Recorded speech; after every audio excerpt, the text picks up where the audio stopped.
paranormal events, with the phenomena that cannot be explained logically and scientifically. I was also asked such a question. I wanted to share with you this hot summer night, this event that happened to me, which we can describe as paranormal, because I could not explain it. If I don't remember, it was 1993 or 1994. I was born in a village, and my family left the village when I was 3 years old. I also left with my family. Of course, they moved to the city center. But after that, I spent every summer holiday in the village while I was at school. At least one and a half, two. I spent in the same village, and since our village is a very old village, there are very old ruins. I have a habit that seems strange to people. I think I still have it since I was little. I still visit cemeteries, especially old ones. I loved going to cemeteries, wandering around, sitting there and spending time. It gave me an indescribable peace. The silence, the excessive liquid of the tree leaves, the sound of the crickets. My aunt's son is 2 years older than me, and he warned me several times. At that time, he said, "Don't wander too much in the cemeteries. He will think you're a nation." I used to go to the cemetery at every opportunity and watch the graves of people who died a long time ago, 60 to 70 years ago, some of them with children. For example, someone died at the age of only 13 and in the 1930s. Then one day, a rumor spread in the village. According to this rumor, which remained a rumor, such an investigation team came, and they specifically went to that cemetery. They were looking for something there. It is not clear whether they found what they were looking for, but they stopped their work when it started to get dark in the evening. According to some, a large stone tablet with writings and an unknown alphabet was found on it, and they took it away. According to others, they encountered something that frightened them very much. As the excavations continued, it got dark. While we were taking the tablet out of its place, a blue beam of light, or a ball of light, just like a phosphor, came out with a loud sound and rose into the sky. No one could explain what it was. However, the day after we heard about this incident, we went to the cemetery to find that place. This place is on the left, right at the entrance of the cemetery. There are two side by side on a hill. The tombstones of both were carved as a whole from a stone like limestone, and the tops were carved in the shape of the headdresses worn by the palace dignitaries in the Ottoman period. It was said that the tombs were several centuries old. Both of them had tombstones. We have been going to those graves since I was a child. We would go with the Sultan and the Vizier. For some reason, if I had the mind I have now, of course, I had already found out the identities of those lying there. But the child is right. At that time, we were all about excitement. We were after excitement and adventure. We were not after knowledge. First, we took a small tour. Then, we headed towards that place. He was telling the story with eloquence with the boy next to us. 1 or 2 of us were children who were already very afraid of the cemetery. Then he started talking about how old graves draw people in.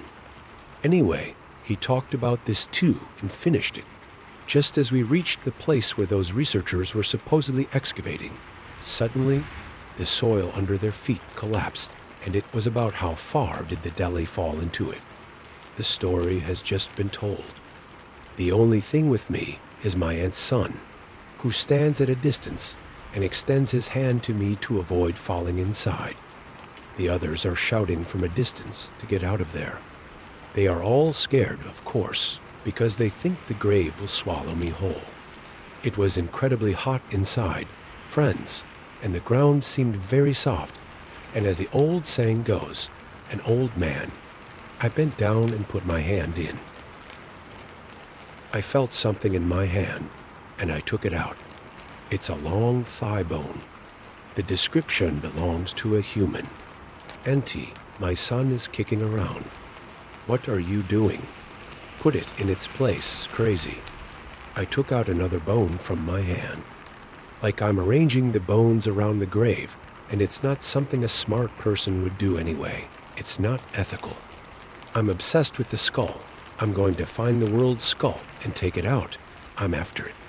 Anyway, in the end, under pressure, I put them all back in place and got out of there. I don't remember what we did to that pit, however. We went out like that with intention. Frankly, we forgot that we came. During the day, I don't really care about such things, but when it started to get evening, I started to feel the same chills because of what I did during the day. Okay, the grave was very old. There wasn't even a tombstone there. We didn't even know there was a grave there. It wasn't clear who it belonged to, but still, this is an appetizer of a relative of mine. Maybe in the future, I wouldn't want something like this to be done to my grave. It's like an insult. Anyway, we came to my father and mother's cemetery. It's very far away, very different neighborhoods. The children are already dispersed to their homes in the upper neighborhood. The way of peace for us is the way of peace. We came with my aunt's son, my grandmother and I, my uncle's son, and my father and mother. He also came from the city on vacation. It's a wooden old house. While walking around in it, it's the kind of house that makes squeaking noises, especially when climbing the stairs. We're sitting at the table on the second floor. It's a very big balcony. We're playing cards. It's around 11:00, which means bedtime in the village. Actually, we're going to finish the game and go to sleep. I am face to face with the street door. From where I am sitting, I see the street door, the outer door. The courtyard is dark, but the light of the house has illuminated the door a little. By the way, the street door is a spring-loaded door, so we have to apply a certain amount of force to open it. While I was saying this, a very chilling sound started coming from the street, from under the door, and it's still going on. It's hard to keep track of how many years it's been either in my ears, but let me put it this way. Think of it as a mixture of the moaning sound and the sound of March cats, but everyone knows the cat sound, so it's not a cat pattern. It doesn't resemble a human pattern. Our game stopped. Weren't we the only ones who heard the sound? By the way, in the silence of the night, the neighbors' voices were also heard. There are people starting to come out to the streets. Their conversations are mixed, but we can perceive some words among them. One of them says, "What is this?" The other one says, "Is it my cat?" The other one says, "It doesn't look like a cat." One says, "Don't be afraid. I'm here." After a while, this strange sound stopped. After a while, the neighbors also became silent, and they probably came in. But I still have in my mind what I did during the day. Now I attribute everything to it. All three of us are silent. Just when we were talking about complete silence, this time the street door opened. And do you know? In that silence, everything is so loud. It seems so scary. The sound of that doorbell that we are used to every day is so terrifying. It occurred to me that we either did not lock the door at that time, or the door did not have a lock at that time. You are already one of them. The outer doors of some village houses do not have a lock. The door is open, but there is no one at the door. There is no hand holding the door handle. We are knitting a sofa. The wolf is empty. The door is spring-loaded. It cannot be opened from the wind. There is no power. It's as if Oya came and opened the door and held it like that. You either open it and look inside, or like that, she leaves the door open and cuts something. There is nothing but no one. We look at the door without blinking. I guess a certain amount of time has passed. A few seconds, those powers disappeared in an instant, and the door slammed and closed again. By the way, look, I'll tell you something. Later, when I started to see these interesting details frequently in horror movies, I, for example, saw the scene of this door opening and closing by itself, turning into a cliché of horror movies, where someone else experienced similar things to me and told stories from there. Later, it turned into a church because it was so popular that I can't remember it sometimes. Anyway, when the outer door slammed, we threw ourselves inside without collecting the knee papers. We made our beds on the floor. My late grandmother was also having a sleep night. Since we had wandered around the village a lot and disturbed it, a basin was placed outside the room in the evening, close to bedtime. But this is one of my grandmother's main rules for years. That night, we even forgot about it and bought beds and fell asleep. But if you can sleep, we heard now that there is a wardrobe to the right of your beds. There is a gun in the wardrobe. Okay, we don't know what we are dealing with, but we brought it with us. I asked if we should take it. At those times, you are afraid of making a sound yourself, just like I am afraid of every sound. You have experienced it. You may feel like if we make a sound on the phone, it will notice our place. Some of you may find it funny, but I wouldn't want you to fall into that position at that age. That fear still maintains its effect on me, and its traces in my soul remain, as they say, for a while. After the silence, a sound started to come from the ceiling. This time the floor was covered with paper, and some parts were empty. That is, papers were slightly separated from the ceiling, and it was as if something was playing. Anyway, the aunt's son showed great heroism and got up and turned on the light. The sound still continues. Finally, when our eyes return to normal a little bit, when we get used to it, we saw a huge insect flying around, hitting your father. Is it getting painful or what? We started laughing and feeling a little relieved. The effect of the incident was gradually decreasing, and then the feeling that everything had an explanation began to take over. This time, we turned off the light, and before we went to sleep, Aunt Glue took the rifle from the wardrobe with us.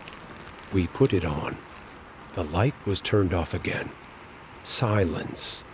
The aunt's son also fell asleep after a while. My uncle's son was neutral from the beginning. As you can see, he fainted as soon as he laid his head. In Yusuf Hayalolu's words, I was the only one left when you took the night. Moreover, the worst was not yet, and I would experience this alone. I started to hear a squeak from the stairs leading to this floor from below. I knew everything about this sound. It obviously showed that someone had gone up to the floor we were on, but we did it much more slowly than we are used to, without rushing and trying not to be obvious. There is a door opening to the room where my grandparents sleep, slightly to the left of the place where we did it. They have separate doors from the outside and inside doors to go to and from each other from the inside. I don't remember whether I crawled or crawled. I went and looked at my grandparents' room. They both fell into a deep sleep there. That's when the real mercy began. But this is the thing that opened that door just now. The street door. As you know, this thing must have a mass. This thing came again. I got into bed and pulled it. I feel where the sound came from as it approached the duvet from its face. Now it has finished the stairs. The creaking of the wood shows that it is coming towards our room. I also heard the sound of the drinking water bucket that my grandmother Ada had put in the iron chest next to it. Then I heard the sound of that foot-washing basin, which was still clean. I touched him, and when the steps approached the door, I said, "Damn you, did you lock the door? Leave it to yourself. Don't wake up the people around you. I'm afraid to breathe." I held my breath. In order not to make any noise, they connected the sound of my heart to the speaker, you know. I hear it like that. Yes, the snoring of those who do. Where is the courage to get up and locked the door, and the outer door of the next room. Anyway, the unlocked squeaking sound stopped in front of the door of our room, and all that remained was to open the door. But it did not open. Interestingly enough, the sound stopped completely, and I did not hear a sound after that time. Everything was over. This morning, I woke up once again at around 5 o'clock, but the cow in the back was urinating. Excuse me. Anyway, we had such a half-sleepless night full of holes. We woke up in the morning, because unless I tell something to my grandfathers, I will definitely get harsh reproaches. But after breakfast, we went out to the street, and while talking to the neighbor's children, he told me about the incident. One of them told me something much more interesting, and since he told it the same night. Let's open a parenthesis that something woke her grandmother up from her sleep. It was pitch black and was spinning rapidly on the ceiling of the room. By the way, this point is exactly like an event that another friend of mine told me, or rather, an event that she experienced. I got it later. While I was preparing the movie about their life, some of the details that reminded me of those times. Passionate is very important at this point, like the door slamming with a sword, which suddenly turned the room into a freezer.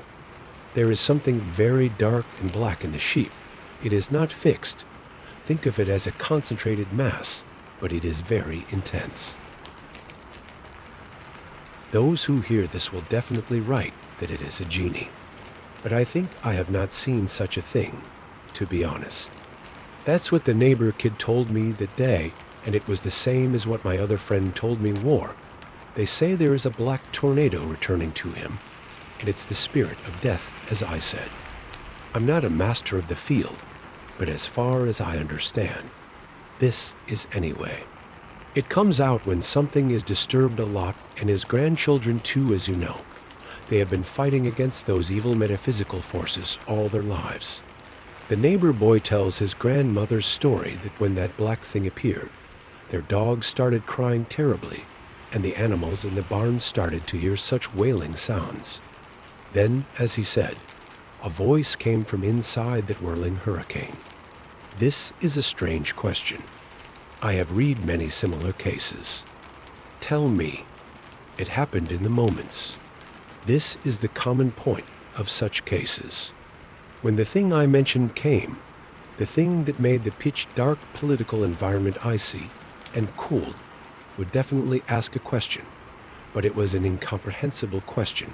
That is, it was very random, and I did not know what it meant. For example, the old woman heard a voice like this. Is it you or me? To be honest, I can't remember exactly what happened after that point, so I must be lying. But according to what the child said, the other members of the house heard this morning that the animals that were quite tired, and the dog was trying to get rid of its leash. They saw that his neck was turning purple, and after telling the incident, he started blaming that child and me. He said that I was the guilty one, but something happened and that thing retreated. Something stopped him. At least he didn't let him approach us. It was like a third party outside us, who exceeded our power suddenly. It seemed like it intervened in everything, and one of my oldest friends, who would never lie about it, told me that he encountered the same black mass in his house, just like soot. It leaked through the wall and entered the house. It was a minibus. Let's be more accurate, then again. Just like what they and our neighbor's boy described, without entering the room in a certain way. Many things in the house that were erected in the middle changed their shape and properties. Then we asked a question about the thing again. It was an incomprehensible question. Should my friend leave it? Of course, out of fear, when I asked him to leave, that thing disappeared and everything returned to normal. By the way, this friend of mine later learned that a death spell had been cast on him. Death, the soul has a death spell. What they say, the same thing reappearing after a product is disturbed, coincides in a strange way. You know me more or less. Friends, I am very into this kind of thing. Fantastic things and this movie. I know that everything has an explanation, but everything also has an explanation. I also take into consideration that it may not be limited to just what we see, what we understand, what we hear. Yes, these are not scientifically proven, scientifically observed and measured things, but some things are very similar to each other. I think we are faced with a phenomenon that we do not really understand. A pitch-black mass, the coldness of the room, incomprehensible questions. When we went to my aunt's house the same day, my aunt's daughter, that is, the aunt's son or her sister, told us that late at night, everything in the cupboard, where pots, pans, and similar metal utensils were arranged, was sold to the ground with a great noise. Not once, not twice, but 3 times, that is. The girl got up and tiddied it up again after a while. They were spilled, and this was repeated 3 more times for no reason. They had been there for years, and nothing like this had ever happened. Not even one of them had fallen to the ground. Now, as if the issue was not mind-boggling enough, the creaking of the stairs and balcony boards at night is also an unanswered question. Did it have a heavy mass? Maybe if we just opened the door and went out, many things would be solved, but we don't know what we will encounter. On the same day, friends said that an earthquake may have occurred the night before. Yes, it seems to explain the animals being disturbed, the sound coming from the wood of the house, the utensils spilling, but that spring-loaded door opening and opening. I can't explain why it stayed like that for a while, and you can guess what scared me the most at that age was that I was disturbing the person lying in that old grave. I thought I was being disturbed for that. Well, actually, there is still this thought in the other parts of the mind. The phenomenon of the death spirit, which I learned later, gave me another idea. According to belief, the spirit of death is an evil spirit, and for it to disturb you, you must have disturbed the evil. I don't know how true it is, but I take it that way. This gave me the feeling that the bones I touched with my hand, took out and looked at, actually belonged to a very dark man. But as I said, this was just people who know this field well, or have dealt with many people who have experienced similar events can decide. By the way, the death spirit phenomenon is mentioned in Turkish mythology, but here it tells a very different thing. That is, it is used in different meanings, but let me tell you something. There is a very definite conclusion we can draw from this story. A single and definitive result. No matter how curious we are, we should never, ever disturb any human being or even any living thing, whether it be dead or not. See you next week, friends. Good night. Have a good weekend.